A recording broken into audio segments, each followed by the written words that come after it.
Bismillahirrahmanirrahim. Assalamualaikum warahmatullahi wabarakatuh. Alhamdulillah wassalatu wassalam ala habibina wa syafi'ina rasulillah wa ala alihi wa sahbihi wa man walah wa taba'a hudah wa ba'd. Allahumma akhrijna min dhulumatil wahm wa akrimna binuril fahm waftah alayna bima'rifatil ulum wa sahil akhlaqana bil halm waj'alna mimman yastami'una al-qawl fayattabi'una ahsanah. Subhanaka la ilma lana illa ma 'allamtana innaka antal alimul hakim. Wala haula wala quwata illa billahil aliyyil azim. Allahumma 'allimna ma yanfa'una wa zidna ilma wa ba'd.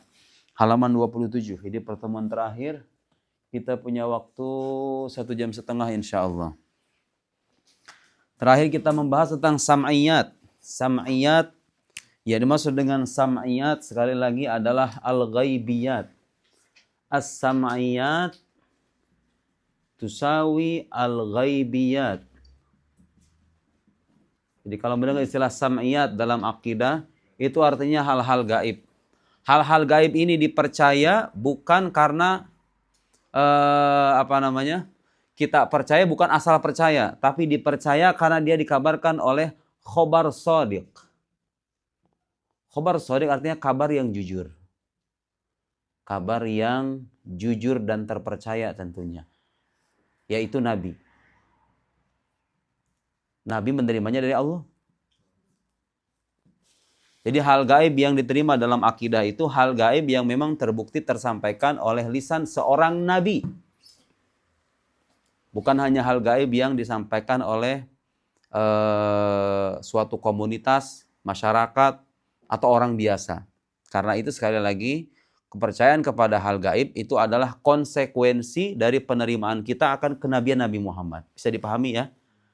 Karena kita sudah membuktikan, bukan cuma mengimani, kita sudah membuktikan bahwa Nabi Muhammad SAW ini Nabi beneran, konsekuensinya yang beliau omongin pasti benar, kan gitu. Nah, beliau yang mengabarkan surga, neraka, malaikat, hisab dan seterusnya, konsekuensinya ini semua harus kita pandang benar, surga, neraka dan lain-lain itu. Jadi kalimat syahadat itu sudah masuk di dalamnya keharusan percaya akan hal gaib. Karena dalam kalimat syahadat kita berkata asyhadu anna Muhammadar Rasulullah, otomatis di dalamnya ada keharusan iman kepada semua hal gaib yang dikabarkan oleh Nabi Muhammad sebagai utusan Allah. Akidah yang berkaitan dengan ketuhanan sudah tercover dalam bagian pertama syahadat. Asyhadu an la ilaha illallah. Nanti akan kita jelaskan. Hari ini kita akan membahas sebelum pembahasan terakhir nanti. Dan ini pembahasan penting. Apa buktinya bahwa Islam itu agama yang benar? Nah, bagi orang-orang di Eropa ini penting.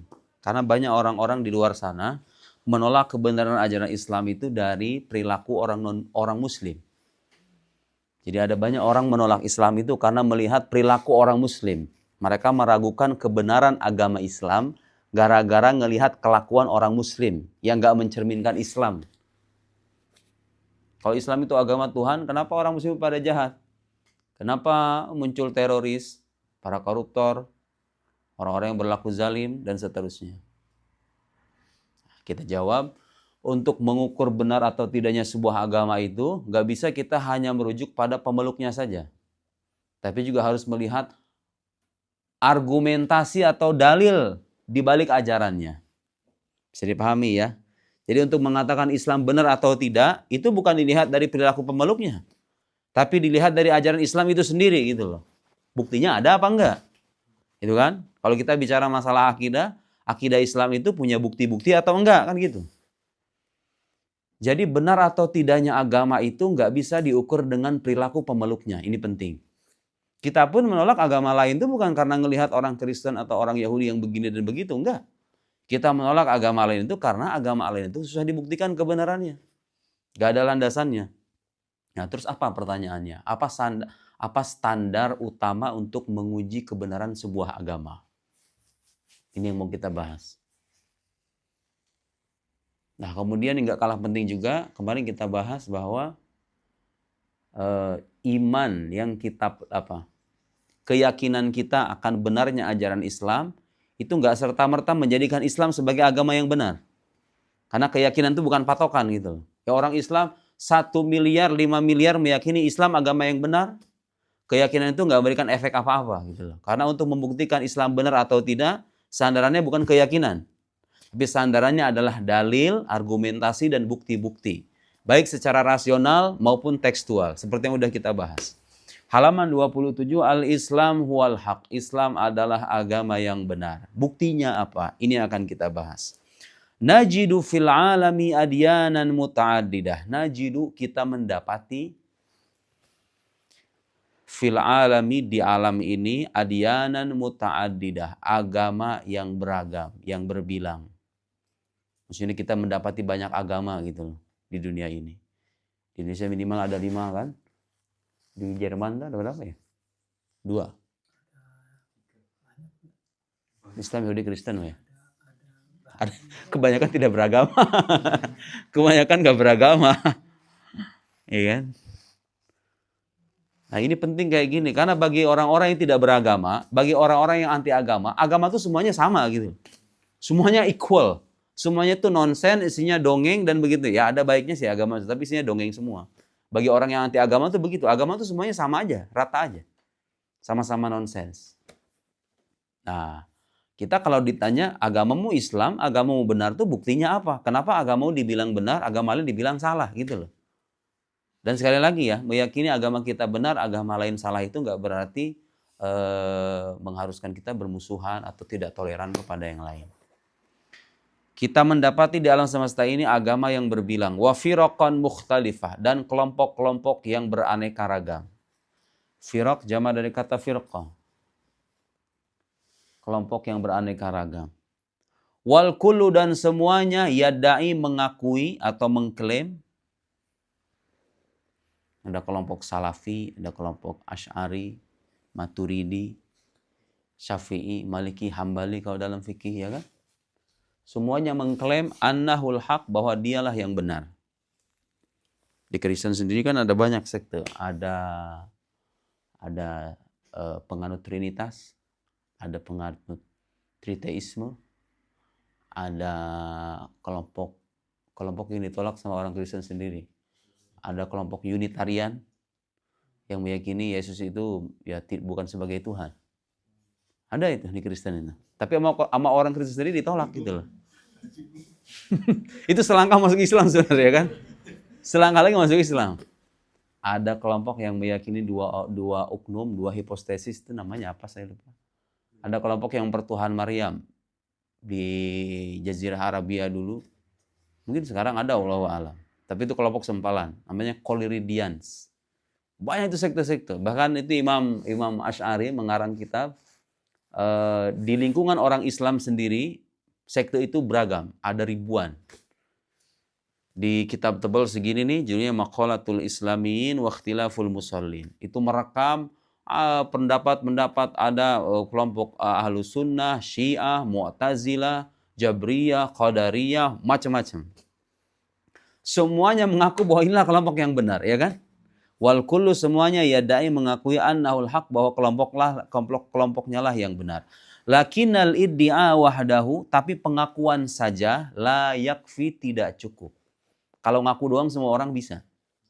Menurut orang Kristen, agama Kristen itu yang benar. Ya, memang begitu. So, what? Setelah itu apa? Setelah itu harus diuji dong, ya kan? Ketika orang mengakui Islam agama yang benar, harus diuji gitu loh. Diujinya dengan apa? Diuji dengan bukti-bukti. Bukti-buktinya maksudnya gimana? Bukti-bukti rasional. Bukti-bukti tekstual dari wahyunya. Wahyunya terpercaya apa enggak? Nah, kita akan lihat itu nanti. Bal la budda, tetapi harus min dalilin ala sihatihi. Harus ada dalil yang membuktikan kesahihannya. Jadi pengakuan saja tidak cukup, harus ada dalil yang membuktikan kesahihannya. Wasihatul Islam, dan kebenaran ajaran Islam, sabitatun bil aqli wan naqli. Itu dikukuhkan oleh nalar dan wahyu sekaligus. Jadi kebenaran ajaran Islam itu bisa diuji dengan 2 level. Bisa diuji secara rasional, bisa diuji secara tekstual. Dari wahyunya gitu loh. Wahyunya orang Islam itu bisa diuji sama-sama. Oke, sekarang dalil tekstualnya terlebih dulu. Artinya kalau ingin kita tahu Islam ini agama benar atau tidak, kita harus bisa menguji dengan 2 aspek tadi. Ada nggak wahyu dari Allah yang mengatakan Islam itu agama yang benar? Itu satu. Yang kedua, kira-kira kebenaran Islam itu bisa nggak diuji secara rasional, ya kan? Nah, saling melengkapi satu sama lain tuh.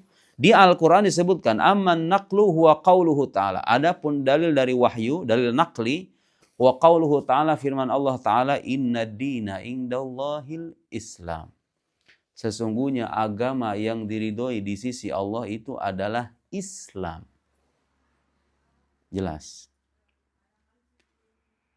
Wa qauluhu, dan firmannya, wa may yabtaghi ghairal islami dinan fala yuqbala minhu. Wa may yabtaghi ghairal islami, barang siapa yang mencari agama selain Islam, fala yuqbala minhu, maka tidak akan diterima darinya. Nah, itu dalil dari wahyu. Ya kan? Dalil dari wahyu.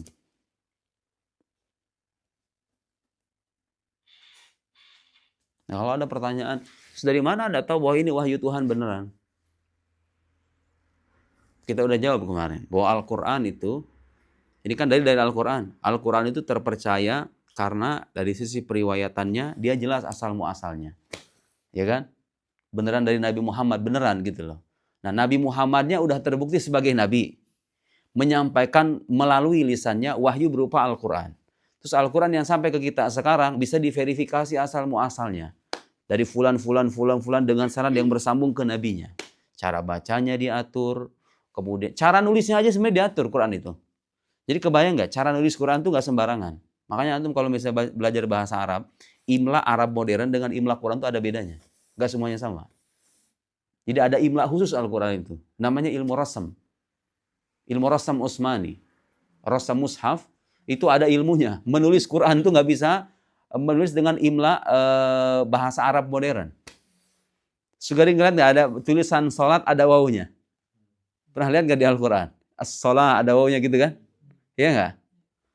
Terus ada lagi misalnya tulisan-tulisan di Al-Quran itu, saya nggak hafal sekarang, tapi kadang-kadang kalau saya baca tuh penelitian para ulama, ternyata ada bedanya antara imla Qur'ani dengan imla Arabi muasir, apa imla bahasa Arab modern itu ada bedanya. Karena memang ada ilmunya. Kebayang nggak coba itu?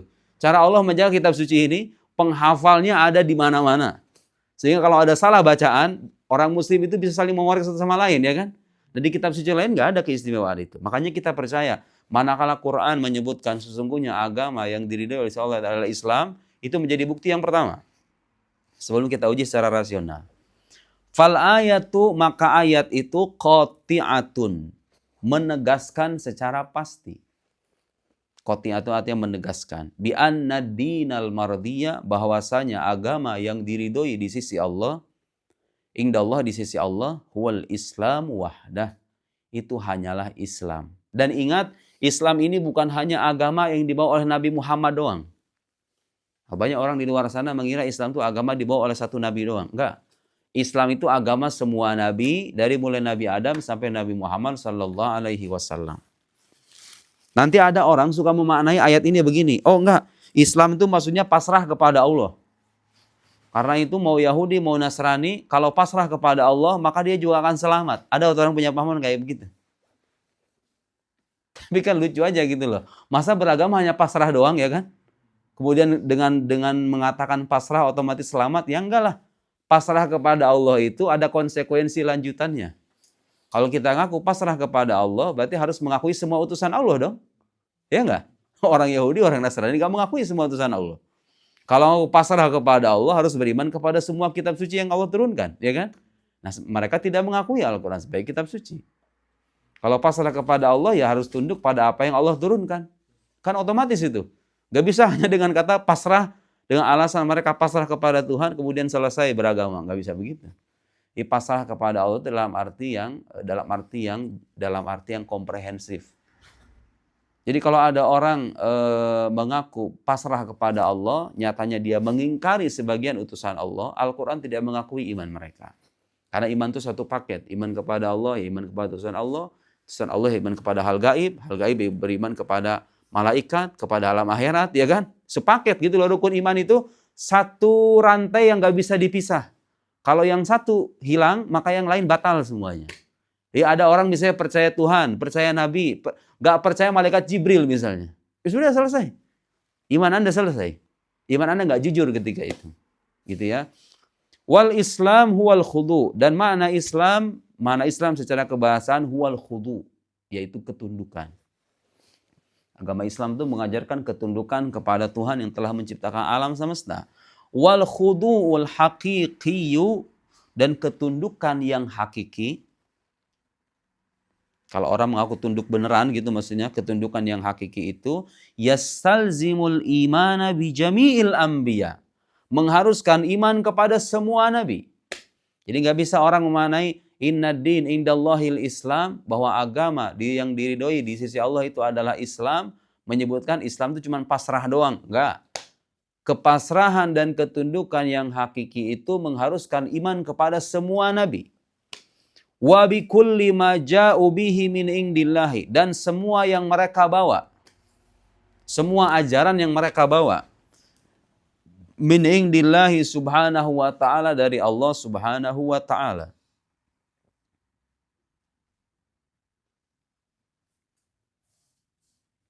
Fala yujadu dinun, tidak ada agama.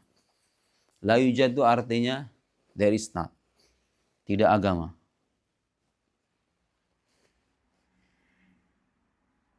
Dinun agama, ala wajhi hadzal kaum, di atas planet ini, di atas muka bumi ini maksudnya, tidak ada agama di atas muka bumi ini. Amaron nasa kaffatan, memerintahkan semua manusia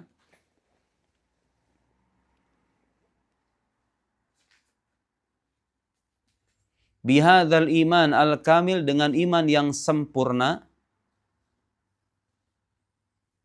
Makanya orang Islam kalau udah paham agamanya sebenarnya nggak usah pindah ke agama lain. Kalau kita convert ke agama Kristen, tahu nggak konsekuensinya apa? Anda harus mengakui bahwa sosok yang bernama Muhammad itu sebagai pendusta, iya kan? Iya nggak? Karena kalau Anda meyakini Muhammad sebagai nabi, Anda masih Muslim, benar nggak? Iya kan? Logiknya kan gitu. Kalau orang Kristen masuk ke Islam, dia melengkapi imannya. Ada satu nabi belum dia percayai, masuk Islam dia percaya, oh ada nabi terakhir namanya Muhammad, ya kan? Iyalah. Nah, orang Yahudi ya kalau masuk Islam begitu. Ada sosok yang dulu dia nistakan namanya Isa alaihissalam, juga dia nistakan yaitu Nabi Muhammad. Ketika dia convert ke Islam, dia mengakui semuanya. Dulunya dia nggak percaya Quran, dia percaya Quran. Orang Islam kalau balik ke agama lain, itu konsekuensinya begitu. Ada harus menolak Al-Quran. Kalau enggak, kalau saya masih percaya, saya pengen masuk Kristen, tapi masih percaya Nabi Muhammad, masih percaya Quran. Itu ngaco kan? Kalau mengaku percaya Quran, percaya Nabi Muhammad, dia jadi Muslim. Otomatis akan menolak keyakinannya orang-orang Kristen. Mana tadi? Asyamil, yang menyeluruh. Tidak ada agama di dunia ini yang meminta umat manusia semuanya untuk beriman dengan iman yang sempurna dan menyeluruh. Syamil itu artinya menyeluruh. Illal Islam, kecuali Islam saja. Sekarang kita tahu kalau ada orang mengatakan Islam agama sempurna, sempurna dalam arti ini tuh beneran ya. Memang nggak ada kan? Coba cari fakta di dunia ini bahwa ada agama memerintahkan umatnya percaya dengan semua kitab suci, semua nabi, semua ajaran yang mereka bawa. Nggak ada kan? Nggak ada. Oh, kalau ada orang Kristen meyakini, oh, aku percaya Muhammad itu sebagai nabi, ya sudah Anda jadi Muslim. Iya kan? Orang Yahudi juga begitu, jadi Muslim. Gak ada kecuali agama Islam. Wal burhan. Nah, kalau ditanya Nabi Isa agamanya apa? Nabi Isa agamanya Islam. Nabi Musa juga Islam. Makanya pengikut Nabi Isa dalam Al-Quran itu menyebut dirinya sebagai Muslim. Washhad bi annana muslimun. Bersaksilah wahai Allah, kami adalah Muslim. Itu pengikut Nabi Isa dalam Al-Quran. Nabi Ibrahim, wasa Ibrahim ya bani ya la gimana tuh dalam surat Al-Baqarah. Allahumma shalli ala sayyidina Wassabiha Ibrahim banihi wa Yaqub ya bani ya innallaha astafa lakumuddina fala tamutunna illa wa antum muslimun. Nabi Ibrahim berwasiat, wala tamutunna illa wa antum muslimun. Kemudian Nabi Yusuf alaihissalam, tawaffani musliman wa alhiqni bis salihin. Nabi Yusuf itu meminta kepada Allah supaya diwafatkan sebagai muslim. Sebagai muslim. Jadi semua nabi itu agamanya Islam. Dan inti agama Islam itu begitu, agama tauhid.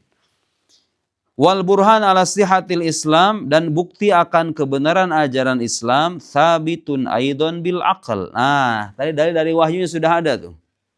Ini konfirmasi dari wahyu sudah ada. Sekarang Bukti bahwa ajaran Islam itu dikukuhkan juga oleh nalar. Ada dalil rasionalnya.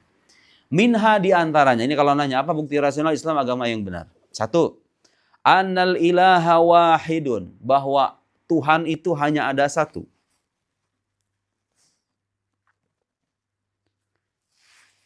Fayalzamu min kaunil ilahi wahidan. Konsekuensi dari keberadaan Tuhan sebagai zat yang satu. Fayalzam itu maka konsekuensinya gitu ya. Konsekuensi min kaunil ilahi wahidan. Dari keberadaan Tuhan yang satu itu. Ayakuna dinul haqq wahidan aydan. Agama yang benar juga harus ada satu. Oh, sekarang saya jelasin ya. Tuhan itu satu. Konsekuensinya agama yang benar juga hanya satu. Apa hubungannya antara ini dengan ini ya? Begini hubungannya. Dalam setiap agama itu pasti ada akidah tentang ketuhanan, ya kan? Ya enggak? Akidah ketuhanan. Kita ambil misalnya agama Semitik, Islam, Yahudi, Kristen. Nih, setiap agama dan agama-agama yang lain. Kalau Tuhannya terbukti satu, otomatis agama yang betul-betul berasal dari Tuhan menyangkut akidahnya pasti satu. Kenapa? Karena Tuhannya juga nggak berubah-berubah, ya kan? Tuhan yang disembah sama Nabi Adam dengan Tuhan yang disembah sama Nabi Muhammad kan sama aja, itu juga. Berarti kalau ada agama mengajarkan akidah ketuhanan harusnya nggak boleh beda, benar nggak? Kan logiknya begitu, nggak boleh beda. Oke, tapi kan itu sudah ada di lingkungan Islam sendiri, ada mazhab Asy'ari, Maturidi, mazhab Mu'tazilah gini. Itu hanya rincian-rincian mereka bedanya. Semuanya sepakat zat Tuhan itu satu. Jadi kalau tanya orang Salafi, orang Syiah, orang Mu'tazilah, orang Jabriyah, Qadariyah, Asy'ariyah, Maturidiyah, semuanya sepakat zat Tuhan itu satu. Jadi kalau tiba-tiba ada agama bilang, oh enggak, zat Tuhan itu satu dengan 3 hipotesis semuanya disebut sebagai Tuhan. Seperti agama Kristen misalnya, ya kan? Mereka meyakini Tuhannya itu satu. Tapi Tuhan yang satu ini memiliki 3 pribadi dan semuanya disebut sebagai Tuhan. Bapa itu God, Father, and Holy Spirit, itu kan? Bapa itu Tuhan, Anak Tuhan, Roh Kudus juga Tuhan. Semuanya dikatakan Tuhan yang satu, tapi 3-tiganya disebut satu dibilang 3, 3 dibilang satu. Itulah kenapa Al-Quran menolak keyakinan itu. Karena keyakinan itu menyeleweng dari akidah tauhid yang sudah diajarkan oleh para nabi. Gitu ya.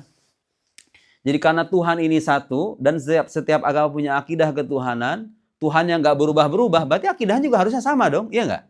Nah, itulah yang disebut dengan agama Islam itu. Jadi jangan membayangkan bahwa akidah yang kita pelajari ini nggak diimani sama Nabi Nuh misalnya, atau nggak diimani oleh Nabi Musa, Nabi Isa. Semua yang kita pelajari itu akidahnya para nabi. Cuma bedanya apa? Zaman dulu nggak ada pembahasan kayak begini, rincian-rinciannya maksudnya. Tapi kan rincian gitu loh. Rincian-rincian dasarnya atau core-nya itu udah diimani sejak para nabi terdahulu, paham gak?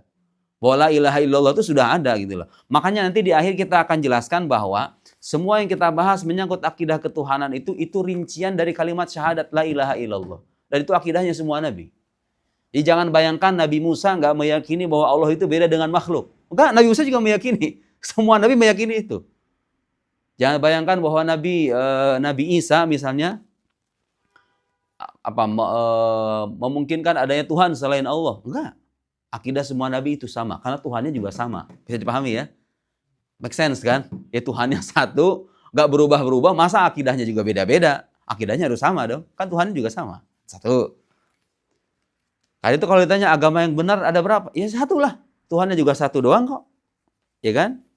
Wa minha dan diantaranya, ini dalil yang kedua, annal mu'taqadat al-islamiyah, bahwa akidah keislaman, ya udah kita bahas itu, dari mulai akidah kenabian dan ketuhanan, tastanidu ilal barahin al-aqliyah, bersandar pada bukti-bukti rasional.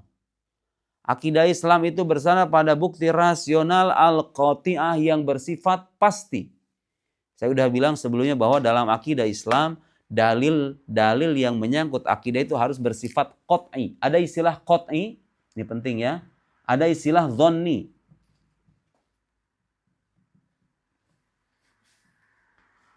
Biasanya kalau yang dhonni itu dalam dalil-dalil fikih.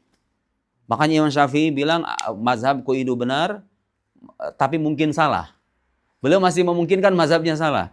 Mazhab lawan bicaranya itu salah, tapi mungkin benar. Karena dalil-dalil masalah fikih itu sifatnya dhonni. Makanya jangan heran ulama beda pendapat dalam mazhab fikih, semuanya benar. Selama ada dalilnya. Nah, itu masalah fikih begitu. Sengaja memang Allah ingin memperluas ajaran Islam. Karena fikih ini menyangkut perbuatan manusia. Nah, perbuatan manusia ini kan setiap kondisi dan tempat kadang-kadang tuntutannya beda-beda ya kan. Orang di Eropa dengan Indonesia kan beda-beda tuh fikihnya, ya enggak? Nah, sebagai bentuk keluasan ajaran Islam, ulama itu kayak sengaja berbeda pendapat gitu loh. Sengaja Allah buat berbeda pendapat. Supaya apa? Supaya ajaran Islam bisa diterapkan di berbagai kondisi dan zaman. Tapi menyangkut akidah itu nggak bisa ada perbedaan. Oh, yang satu di Indonesia bilang Tuhan ada dua, yang di Eropa bilang Tuhan ada satu. Nggak bisa begitu. Nggak ada perbedaan pendapat dalam akidah. Menyangkut pokok-pokok agama. Makanya kebenaran dalam akidah tidak memungkinkan tidak mungkin adanya perbedaan. Nah, dalil dalam akidah beda dengan dalil fikih. Dalil akidah harus bersifat qat'i, harus 100%. Sementara dalam masalah fikih dalil bisa bersifat dhonni. Oh, menyentuh tangan perempuan setelah berwudu, batal atau enggak? Satu mazhab menyebutkan batal walau bimujarradil lams, sekalipun hanya dengan noel begini doang. Mazhab Syafi'i. Mazhab lain menyebutkan enggak, harus disertai dengan syahwat baru bisa membatalkan. Mana yang benar? Semuanya benar. Semuanya benar. Oh, dalam Al-Fatihah, basmalah itu bagian dari Fatihah atau bukan? Ada mazhab yang menyebutkan kalau kita sholat misalnya di Mesir hatta, termasuk di Mesir. Allahu Akbar, Alhamdulillahirabbil alamin, Ar-Rahmanir Rahim, bukan dari basmalah. Karena ada mazhab menyebutkan basmalah bukan bagian dari Fatihah. Mazhabnya menyebutkan basmalah bagian dari Fatihah. Itu masalah furu'. Masalah-masalah yang dalilnya bersifat dhonni itu bisa orang berbeda pendapat. Anjing itu najis apa enggak? Terus cara penyucikannya kayak gimana? Orang beda-beda pendapat kan? Ulama beda pendapat. Menjamak sholat. Bagi orang yang hidup di Eropa. Yang maghribnya jam 10, isanya jam 12. Ada masyakoh ya kan? Apalagi orang-orang yang kerja misalnya. Bagaimana itu? Ulama beda pendapat. Dalam masalah fikih. Tapi dalam masalah akidah enggak ada perbedaan pendapat. Oke. Menurut mazhab ini mengatakan Allah beda dengan makhluk. Mazhab kedua mengatakan Allah sama dengan makhluk. Semuanya benar, nggak bisa. Akidah itu harus bersifat qat'i, bersifat pasti. Karena dia bersifat pasti, maka nggak ada pertentangan, nggak ada perbedaan. Kecuali dalam masalah rincian-rincian doang. Ya, bukan di sini tempatnya menjelaskan. Fal iman fil mafhumil islami, iman dalam pemahaman keislaman, dalam akidah Islam maksudnya, labuda ayakuna jaziman, harus bersifat pasti 100%. Mutabiqan lil waqi, sesuai dengan kenyataan. Wa nasyi'an an dalil, dan terlahir dari adanya bukti. Lihat, iman dalam Islam itu harus bersifat pasti, sesuai dengan fakta, dan terlahir dari adanya bukti. Nah, ini dalil kedua. Kalau ditanya Islam agama yang benar atau bukan, kita jawab ajaran keislaman, akidah keislaman, maksudnya. Akidah Islam itu, akidah Islam ini kan inti dari ajaran Islam. Bersandar pada bukti-bukti yang benar. Segala bentuk akidah yang bersandar pada bukti-bukti yang benar, maka dia benar, ya kan? Jadi kita mengatakan Islam itu agama yang benar. Kenapa? Karena ajarannya terbukti, bersandar pada bukti-bukti yang bisa dipertanggungjawabkan dan benar. Bisa diuji bersama gitu loh. Akidah Islam menyebutkan Tuhan beda dengan makhluk. Oh, ada dari rasionalnya, ada dari tekstualnya. Akidah Islam menyebutkan Tuhan itu esa. Ada dari rasionalnya, ada dari tekstualnya. Dan seterusnya. Nah, agama yang konsep keyakinannya semacam ini sah untuk disebut sebagai agama yang benar. Kenapa? Karena dalil pendukungnya juga benar gitu, paham enggak? Ah, itu yang kedua. Wa kullu ma yadullu alaihil haqq fahuwa haqqun. Segala sesuatu yang dibuktikan oleh dalil yang benar, maka dia benar. Segala agama maksudnya. Kalau memang ada agama di luar, dan agama itu nggak berbilang sekali lagi. Agama itu nggak berbilang. Tapi kalau kita asumsikan ada agama di luar sana yang meskipun itu mustahil. Agama yang benar nggak mungkin berbilang. Tapi kalau ada keyakinan, maksudnya gini, kalau ada keyakinan, terbukti dia bersandar pada dalil-dalil yang benar, secara rasional, bisa diuji bersama, maka agama itu sah kita sebut sebagai agama yang benar. Mau namanya Islam atau apapun, ya kan? Berhubung sekarang setelah kita cari, oh ini doang nih, yang semua dasar-dasar keyakinannya memiliki bukti, maka kita simpulkan, ya sudah berarti ini agama yang benar, gitu lah. Logik kan? Oke, yang terakhir, wa minha, di antara bukti bahwa Islam agama yang benar. Annal Qur'ana was sunnah, bahwa Al-Quran dan sunnah. Sunnah itu perkataan, perbuatan, atau pengikraran yang dinisbatkan ke Nabi Muhammad SAW.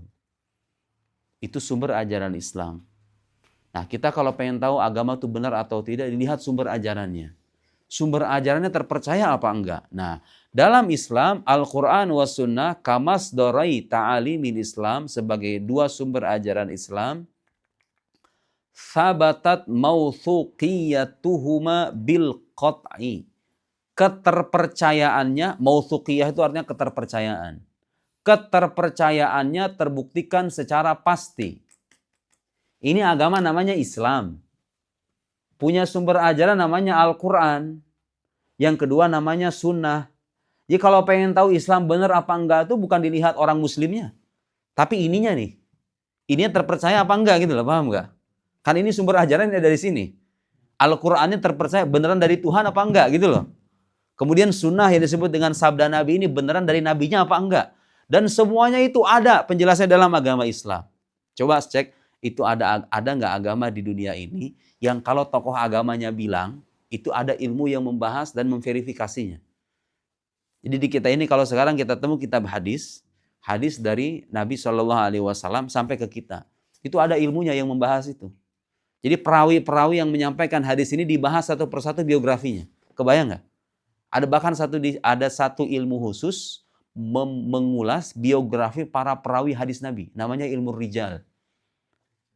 Kebayang nggak? Itu kerjaan ulama dulu. Kalau ada hadis teriwayatkan ke satu ulama misalnya. Terus tersampaikan, oh ini riwayat dari fulan. Ini si fulan ini dikaji satu persatu kehidupannya. Untuk memastikan dia terpercaya apa enggak gitu loh. Itu kan nggak ada. Di umat agama lain kan nggak ada. Apa tujuannya itu? Membahas kayak begitu. Supaya orang nggak sembarangan. Bilang ini kata Nabi padahal bukan Nabi gitu loh, paham nggak? Supaya kita berhati-hati menisbatkan suatu perkataan kepada Nabi SAW. Sehingga sunnah yang disandarkan ke Nabi itu sudah diteliti oleh para ulama. Gitu. Makanya kita beragama itu sesuai dengan apa yang dituntun oleh Nabi. Melalui hadis-hadis itu. Al-Qurannya juga begitu. Seperti yang pernah kita bilang. Ada sanad periwayatannya. Sehingga kita bisa yakin bahwa ini Qurannya benar-benar wahyu dari Allah. Hadisnya juga sabda Nabi yang merupakan utusan Allah. Ada ilmu yang membahas semua itu. Karena itu nggak ada keraguan lagi bagi kita.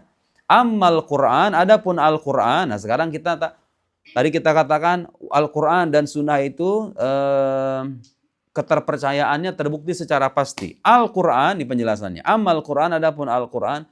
Fahuwa marwiyun bitoriqit tawatur. Itu diriwayatkan secara mutawatir. Paham mutawatir nggak?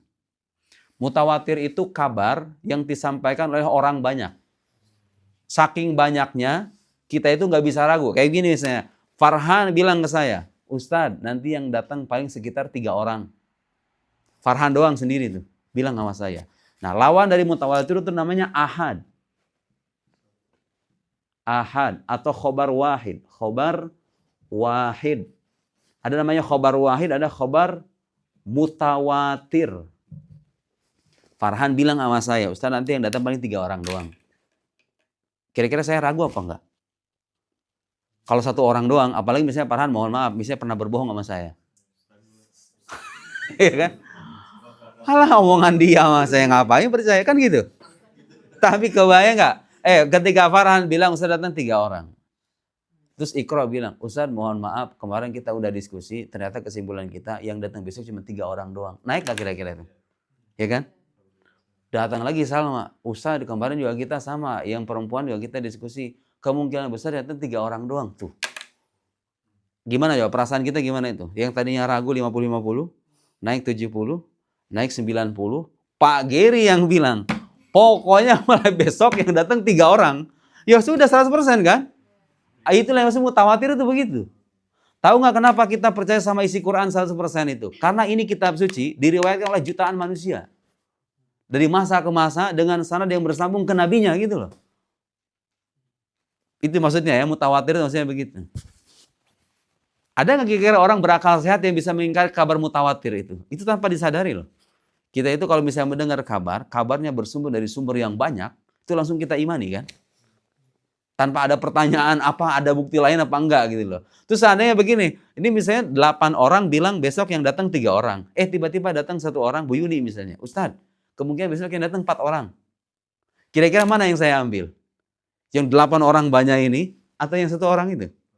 Nah, karena itu ada kaidah dalam ilmu akidah, kalau ada riwayat terbukti mutawatir, ada riwayat lain terbukti ahad atau khobar wahid, maka ini nggak bisa mengalahkan ini. Make sense kan? Ya iyalah, masa kabar orang banyak dikesampingkan gara-gara ini? Paham nggak? Itulah alasan kenapa misalnya saya beri contoh. Ulama Ahlus Sunnah tidak menganggap Nabi, ayahanda dan ibunda Nabi itu sebagai penghuni neraka. Ada sebagian riwayat yang suka disalahpahami oleh sebagian orang, dan itu riwayatnya riwayat ahad, riwayat yang disampaikan oleh segelintir orang. Sementara Quran tegas, Quran kan mutawatir, ya kan? Mengatakan apa? Wa ma kunna mu'adzibina hatta nab'atsa rasula. Kami tidak akan mengazab suatu kaum sampai kami mengutus seorang rasul. Ayahanda ibunda Nabi hidup pada zaman Rasul belum ada. Jadi mereka akan selamat, jelas tuh. Al-Quran yang begitu. Kalau nemu riwayat-riwayat yang dibilang katanya ayahanda Nabi atau ibunda Nabi masuk neraka, berarti itu riwayat tertolak. Karena bertangga dengan Al-Quran yang mutawatir. Paham nggak? Oh, rasional kan sebetulnya? Iya. Dan banyak contoh sebetulnya. Gak cukup waktu kita untuk bahas itu. Quran diriwayatkan secara mutawatir. Walahu sanadun muttasil. Dan dia memiliki sanad. Sanad itu artinya jalur periwayatan ya. Muttasil yang sampai ilal mutalaqqil awal. Kepada penerima yang pertama. Jadi Quran yang kita baca sekarang itu sanadnya sampai kepada penerima yang pertama, wahwa Nabi sallallahu alaihi wasallam, yaitu Nabi sallallahu alaihi wasallam. Wal ibratu fil Quran, dan yang menjadi patokan dalam Al-Quran, ini bedanya Al-Quran dengan kitab suci agama lain. Yang menjadi patokan dalam Al-Quran huwa naqlus syafahi. Itu bukan syafahi. Syafahi, alifnya dihilangin. An-naqlus syafahi.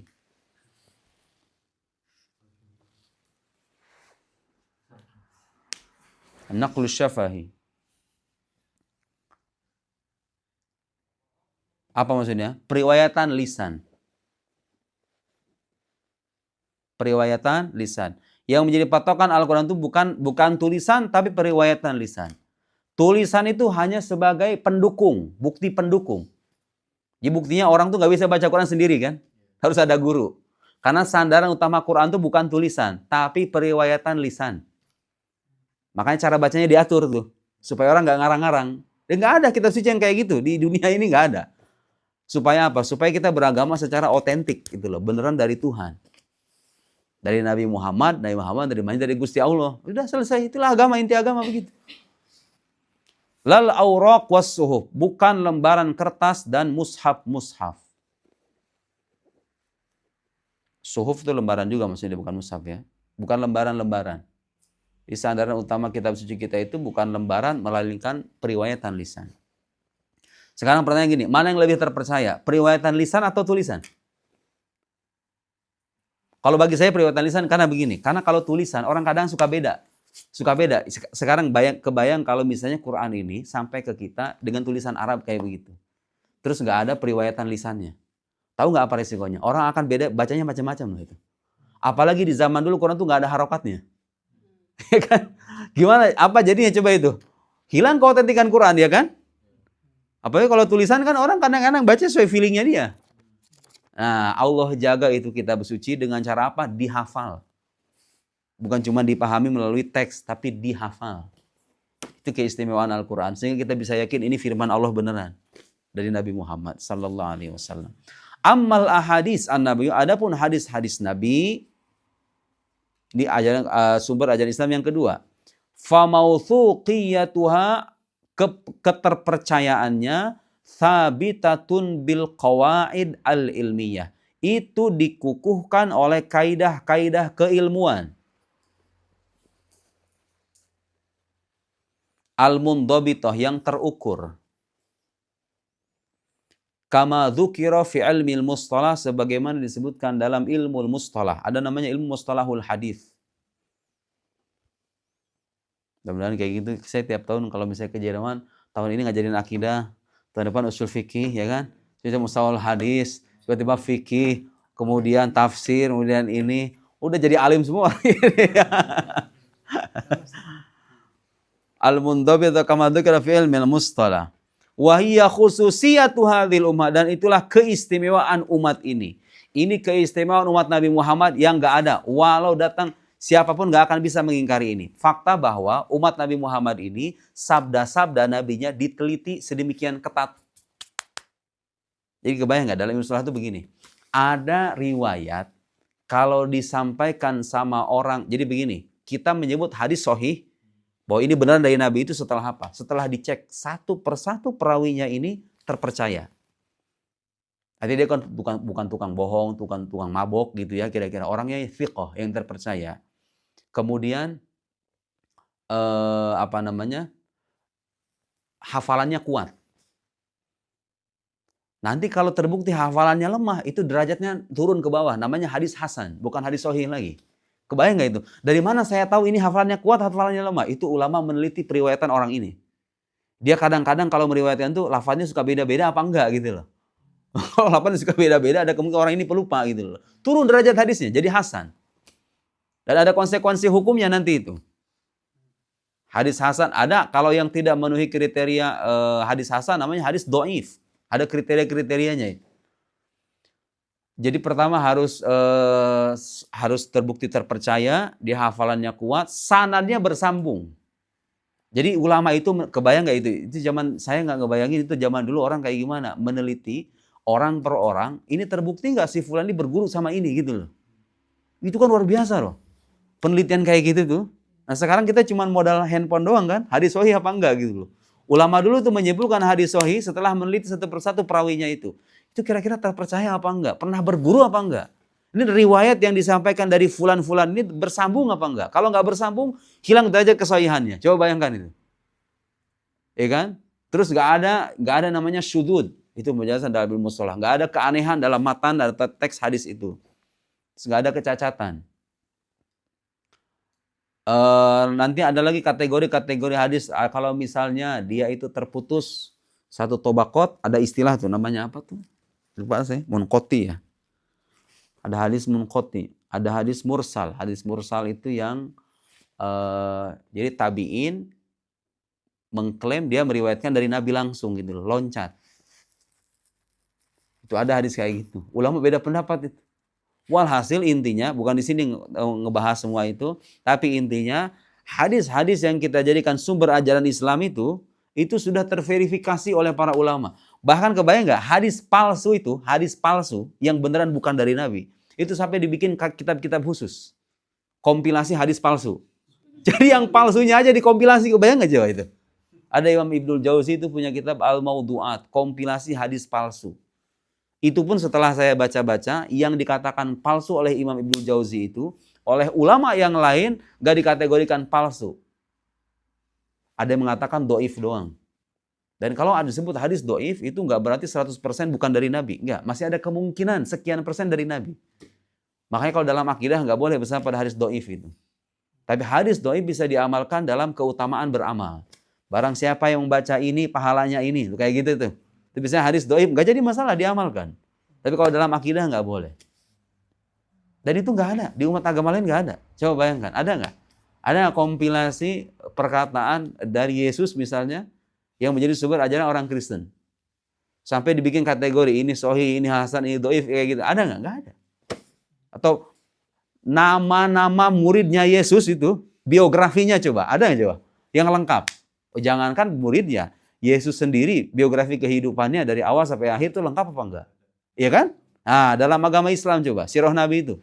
Sirah Nabi itu, Subul Huda wa Rasyad fi hadi khairil ibad, saya ada di rumah 13 jilid segini. Mulai beliau hidup sampai beliau wafat. Pernah dulu saya melihat di satu postingan orang tuh, ada kitab sirah Nabi tebalnya 32 jilid. 32 jilid. Terus ada kitab Tarikhul Islam karangan Imam Az-Zahabi, itu sekitar 40 jilid segini nih. Itu sejarah Islam dari mulai Nabi lahir sampai era beliau. Imam Az-Zahabi itu abad keberapa berarti itu? Segini, 40 jilid. Oh, ngeri-ngeri itu. Orang kalau paham agama Islam, nggak usah cari agama lain. Gak mungkin dia convert ke agama lain. Dan rata-rata orang yang pindah agama itu salah dalam memahami Islam itu sendiri. Mereka itu risau dengan kelakuan orang Muslim misalnya. Orang Muslim kok kayak begini, tapi orang Kristen kok begini. Kristen agama kasih sayang, sementara Islam tuh agama yang begini. Ya dia salah melihat Islam melalui perilaku umatnya. Ya kan? Harusnya dia mempelajari ajarannya. Gitu kan? Baik, selesai sudah. Itulah bukti kebenaran agama Islam. Sekarang pembahasan terakhir sebelum kita khataman. Sebelum saya sudah menjelaskan bahwa semua yang dibahas dalam akidah Islam itu hanyalah rincian dari 2 kalimat syahadat. Asyhadu an la ilaha illallah wa asyhadu anna Muhammadar Rasulullah. Mari kita bahas sekarang bagaimana menjelaskan itu. Ishtimal asyhadaitain ala jamil aqaid. Ketercakupan 2 kalimat syahadat atas semua akidah. Akidah yang sudah kita bahas, ilahiyat, nubuwat, sam'iyat, semuanya tercakup dalam 2 kalimat syahadat. Kullu ma sabaqa bayanuhu. Semua pembahasan yang sudah lewat, minal ilahiyat, dari ilahiyat, wan nubuwat dan nubuwat, was sam'iyat dan sam'iyat, yajma'uha, dihimpun oleh qaulu la ilaha illallah Muhammadur Rasulullah. Ucapan la ilaha illallah Muhammad Rasulullah. Sekarang kita ringkas ya, semua akidah Islam dari awal sampai akhir itu terangkum dalam 2 kalimat syahadat. Sebelum saya artiin ini, saya jelasin dulu. Karena ini lumayan agak-agak ya begitulah. Asyhadu alla ilaha illallah wa asyhadu anna Muhammadan Rasulullah. Nah, lihat. Kita dulu ngebahas wujud, qidam, baqo ya kan? Wujud, qidam, baqo dan seterusnya lah. Ingat-ingat itu. Dengan menyebutkan la ilaha illallah, semua akidah ketuhanan itu udah tercover semuanya. Kok bisa begitu? Lihat. Allah itu, di sini ada lafaz Allah. Allah itu yang kita sembah. Allah itu, Tuhan itu disebut sebagai Tuhan kalau memenuhi 2 kriteria. Dia tidak bergantung kepada yang lain. Perhatikan ini. Tuh, paham gak? Tuhan itu bisa disebut sebagai Tuhan kalau dia tidak bergantung kepada yang lain. Paham ya? Karena kalau dia bergantung kepada yang lain sama kayak makhluk dong. Ngapain dipertuhan, ya gak? Nah, sesederhana itu. Yang kedua, segala sesuatu bergantung kepada dirinya. Nih, makna ketuhanan itu 2. Satu, dia nggak bergantung kepada yang lain. Yang kedua, segala sesuatu yang lain bergantung kepada dirinya. Ya nggak? Itu baru Tuhan namanya. Baru Tuhan beneran. Ya nggak? Kenapa harus begini? Ya karena wujud Tuhan itu beda dengan wujud makhluk. Wujud Tuhan itu sempurna, nggak bergantung sama yang lain. Kita udah bahas sebelumnya kan? Wajibul wujud. Sementara Allah mumkinul wujud, bersifat mungkin. Bisa jadi ada, bisa jadi nggak ada, ya kan? Nah, dengan 2 makna ini, maka lihat ke sini. Kalau kita katakan Allah itu nggak bergantung kepada yang lain, berarti dia harus apa? Kan dia nggak bergantung kepada yang lain, berarti dia harus apa dong? Harus ada dong. Iya kan? Harus ada dong. Iya nggak? Kan dia nggak bergantung kepada yang lain, berarti dia ada dengan dirinya sendiri kan? Nah, itulah sifat wujud, ya nggak? Oke, dia nggak bergantung kepada yang lain, berarti konsekuensinya apa? Dia harus apa? Tidak bermula dong. Ya nggak? Tidak bermula. Itulah sifat qidam, ya kan? Dia nggak bergantung kepada yang lain, berarti dia nggak berakhir dong. Karena kalau dia berakhir, dia bergantung sama yang lain dong. Ya nggak? Berarti sifat qidam tuh. Sifat baqo, sifat mukhalafah lil hawadis. Kalau Allah nggak bergantung kepada yang lain, pasti dia beda sama makhluk. Soalnya kalau dia sama dengan makhluk, dia akan bergantung sama yang lain, ya nggak? Oh, sifat mukhalafah lil hawadis. Tercover oleh ini gitu, paham nggak? Qiyamuhu binafsihi. Apa artinya qiyamuhu binafsihi? Masih ingat? berada dengan dirinya sendiri kan? Itu sama kan? Tidak bergantung kepada yang lain kan? Kemudian sifat sama. Imam Sanusi menjelaskan lagi. Sifat sama. Basar.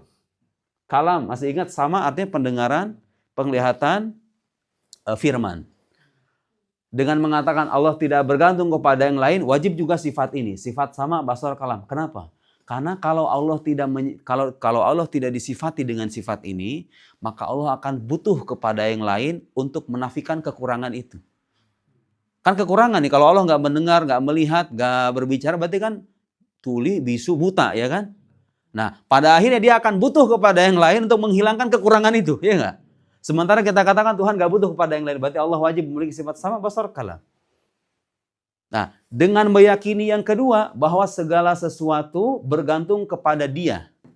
Kepada Dia. Berarti konsekuensinya apa? Dia harus segala sesuatu dari alam semesta ini harus bergantung kepada Dia. Konsekuensinya apa? Dia harus berkuasa dong, iya nggak? Itulah sifat kudrah. Dia juga harus punya kehendak dong. Masa punya kuasa nggak punya kehendak? Ada iradah. Dia juga harus mengetahui. Masa punya kuasa, punya kehendak tapi nggak tahu. Dia juga punya sifat kehidupan. Kan segala sesuatu bergantung kepada dirinya. Berarti dia harus hidup dong. Iya nggak? Hayat. Qudrah, elemen wahdaniyah.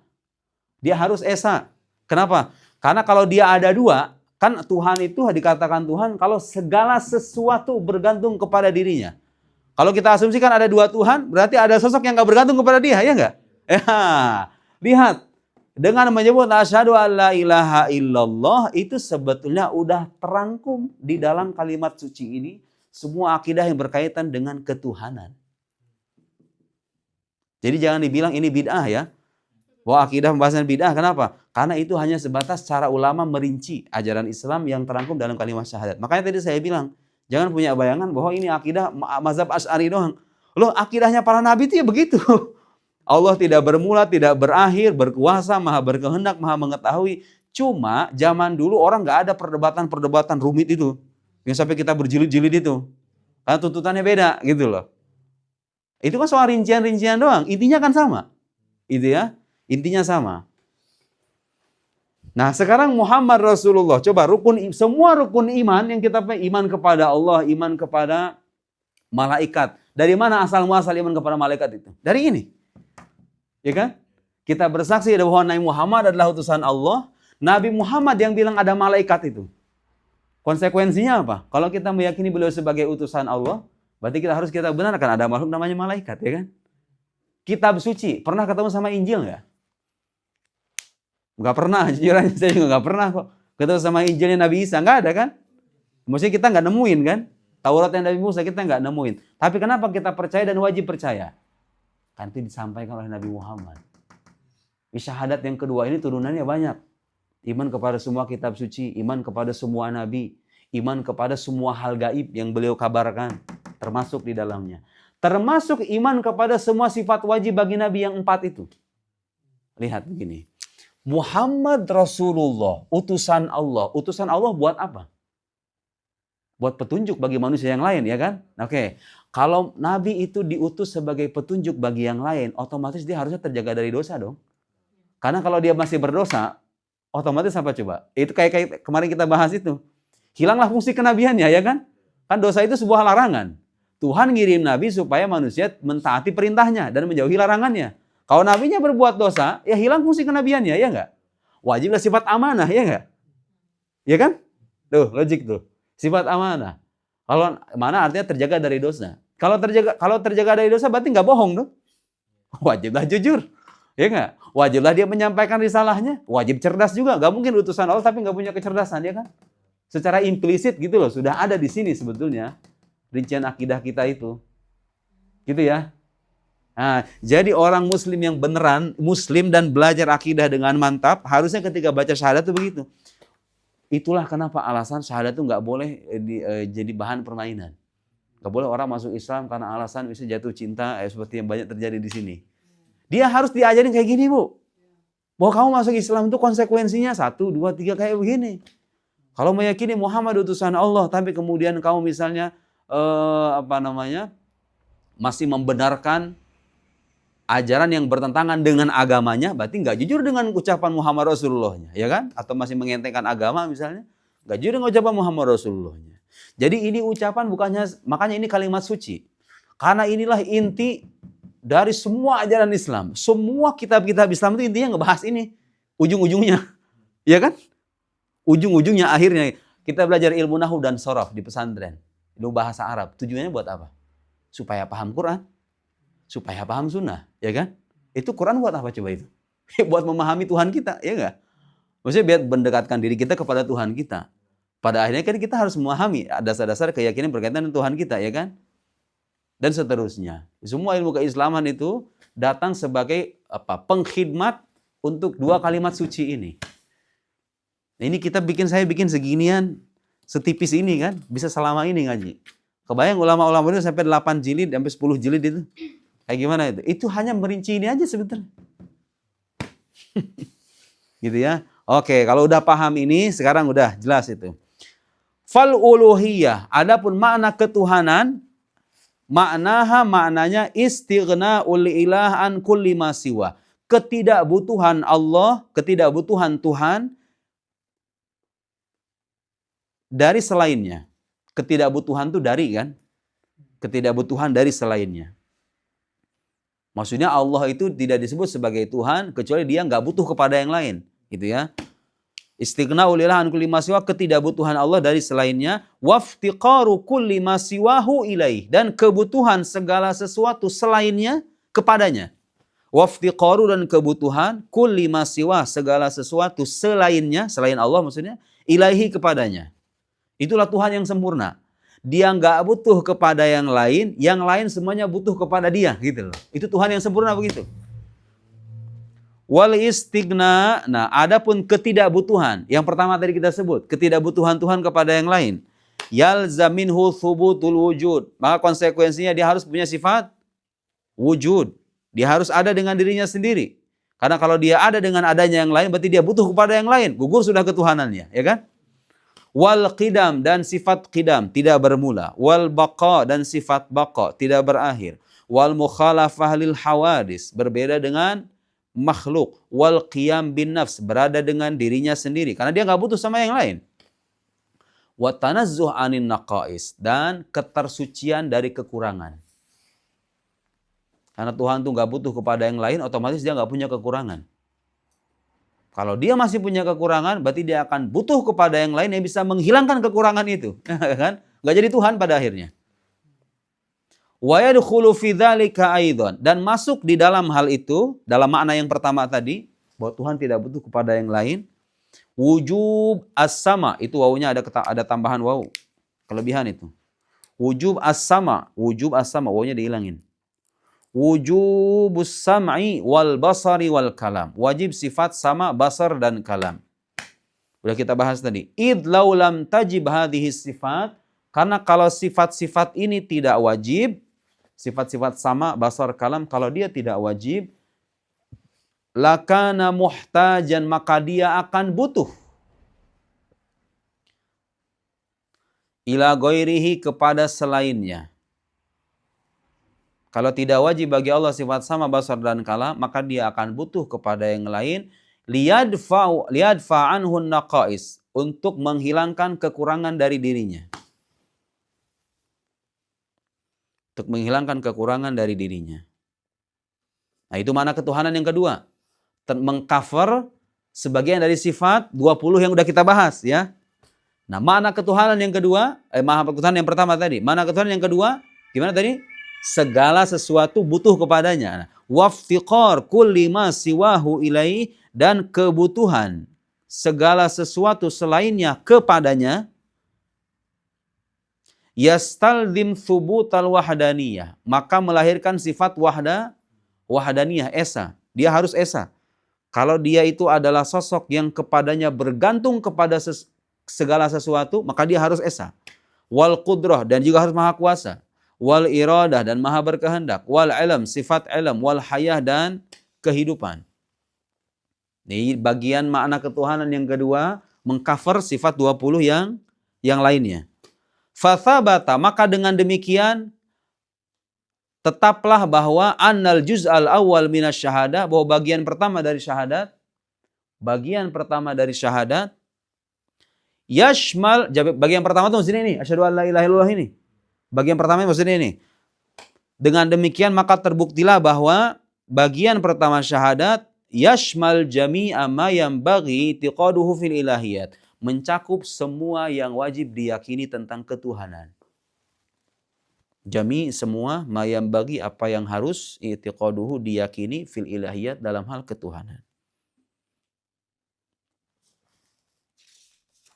Dulu saya waktu mondok kalau dengar kita begini mau hatam tuh senang banget. Artinya mau liburan kan.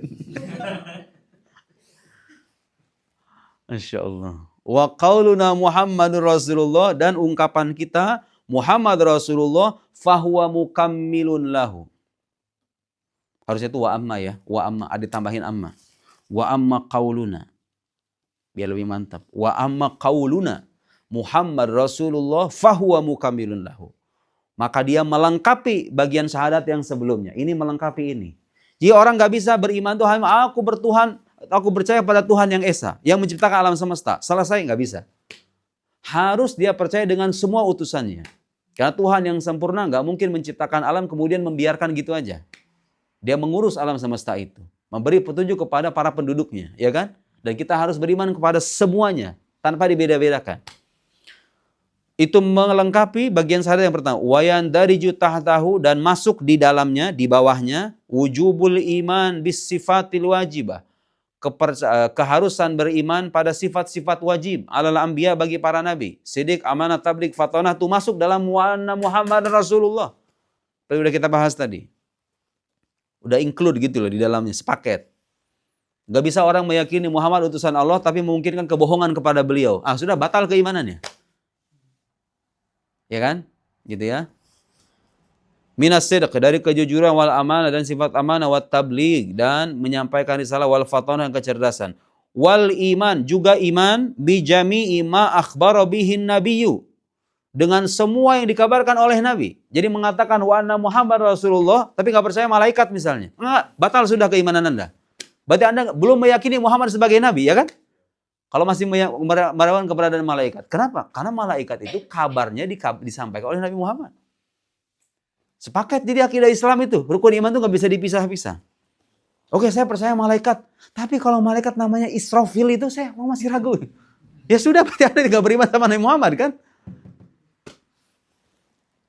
Jibril, kan mungkin ada orang kayak gitu. Nanggung gitu loh iman ya. Imannya gak sah. Atau nggak percaya dengan malaikat penjaga. Padahal itu ada dalam Al-Quran, ya kan? Raqib. Bijami ma akhbara bihi nabi min qasasil awwalin, dari kisah orang-orang terdahulu.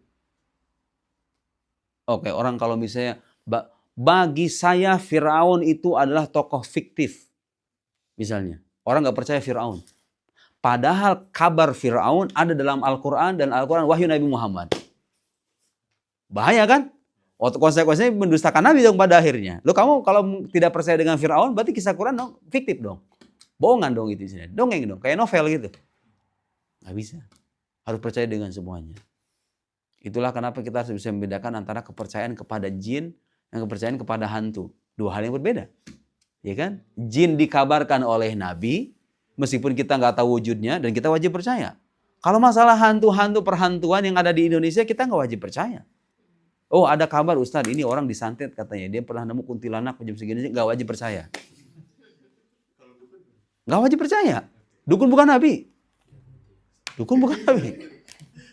Jadi kalau ada orang nonton misalnya di YouTube, ini ada adegan begini, terus berdasarkan penjelasan mereka, ini disihir begini, nggak wajib percaya.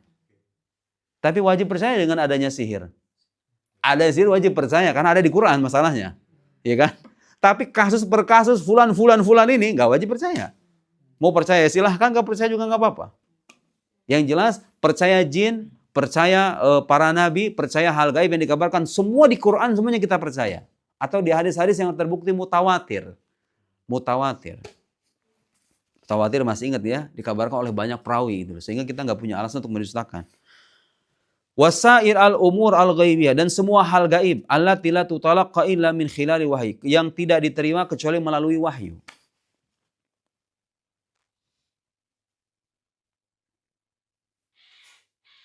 Ada seorang kiai misalnya ngaku pernah ketemu malaikat. Wajib percaya apa enggak ini? Enggak wajib percaya, siapa dia gitu. Ketemu malaikat. Dan kemungkinan besar kalau ada orang ngaku begitu biasanya bohong. Malaikat itu nggak bisa dilihat. Meskipun ada pendapat-pendapat ulama yang memungkinkan malaikat dilihat. Imam Suyuti itu pernah ngarang kitab yang bahas dalil-dalil kemungkinan malaikat dilihat. Jin malaikat dilihat. Tapi itu hanya orang-orang tertentu aja. Orang-orang kayak kita tuh, jangan kan ngeliat malaikat lah. Matanya tiap hari ngeliat begituan. Ya kan? Berharap ngeliat malaikat, mustahil. Wa bihada, dan dengan hal ini tabayyana lana, menjadi jelas bagi kita, anna aqaidal Islam, bahwa akidah Islam kullaha, semuanya. Akidah Islam itu semuanya tatalakhasu fi kalimatai syahadah. Teringkas dalam 2 kalimat syahadat. Sebenarnya saya ngambil penjelasan, ikuti penjelasan Imam Sanusi dalam Syarah Aqidah Sughra. Dan memudahkanlah. Faman nataqa biha, barang siapa yang mengucapkan 2 kalimat syahadat, wa amana bimadmuniha, dan beriman dengan kandungannya. Gak cuma mengucapkan, tapi beriman dengan kandungannya. Beriman dengan kandungannya. Kok begitu Ustaz? Ya, soalnya ada orang berlafadzkan syahadat, tapi imannya gak mengakui. Beriman gak di sisi Allah itu? Enggak. Seperti siapa? Orang munafik.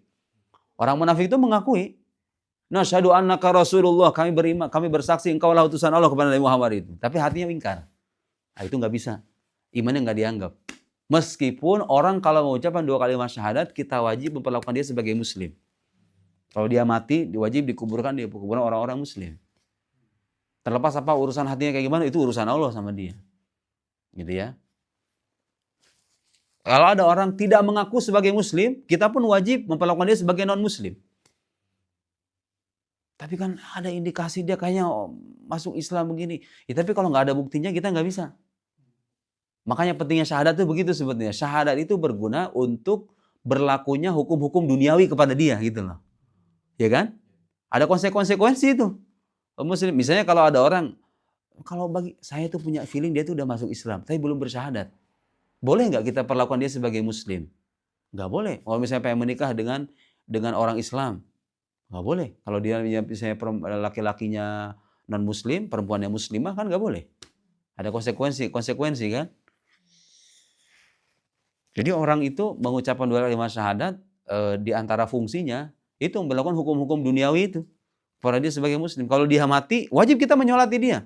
Tapi kalau ada orang meninggal dan kita nggak punya bukti kalau dia seorang muslim gitu loh, nggak pernah ngucapin syahadat, wajib menyolati apa enggak? Enggak. Jadi kita mau menghukumi orang sesuai dengan pengakuan zohirnya, Allah yang menetapkan apa yang menghukumi urusan batinnya. Gitu kan? Faman nataqa bi, siapa yang mengucapkannya, wa amana bimadmuniha, dan beriman akan kandungannya, faulaika humul muhtadun, mereka itulah orang yang mendapatkan hidayah. Wa man arada anha, dan barang siapa yang memalingkan diri darinya, wa kafara biha, dan ingkar terhadapnya, terhadap 2 kalimat syahadat ini dan turunannya ya. 2 kalimat syahadat berserta turunannya. Oh, bisa jadi orang bilang, oke, Muhammad utusan Allah, Allah juga esa. Tapi dia nggak percaya malaikat. Padahal kepercayaan kepada malaikat turunan dari Muhammad Rasulullah ini. Dia juga nggak diterima. Faulaika humud dhalun, maka mereka lah orang-orang yang tersesat. Wa nas'alullaha ta'ala alla yaj'alana minhum. Dan kita memohon kepada Allah agar tidak menjadikan kita sebagai bagian dari mereka. Itu ada tulisan. Tammat ta'liful kitab asna murafaqati zaujah ilal mustashfa. Wa dhalika yawmat thulatha al-muwafiq lil 'ashir minal Muharram. Kitab ini ditulis 10 Muharram, hari Asyura, waktu mengantar istri saya ke rumah sakit. 1 hari di mobil. Di mobil, balik dari mobil, ngantri di rumah sakit, selesai kitab ini. 10 Asyura kemudian saya ke rumah sakit di sini juga. Dulu nganterin saya ke rumah sakit, istri saya sakit, saya ingin masuk rumah sakit di Jerman. Ya, semua ada hikmahnya. Baik, kita juga sampai di sini. Mudah-mudahan kita bisa berjumpa di lain waktu. Wassalamualaikum warahmatullahi wabarakatuh.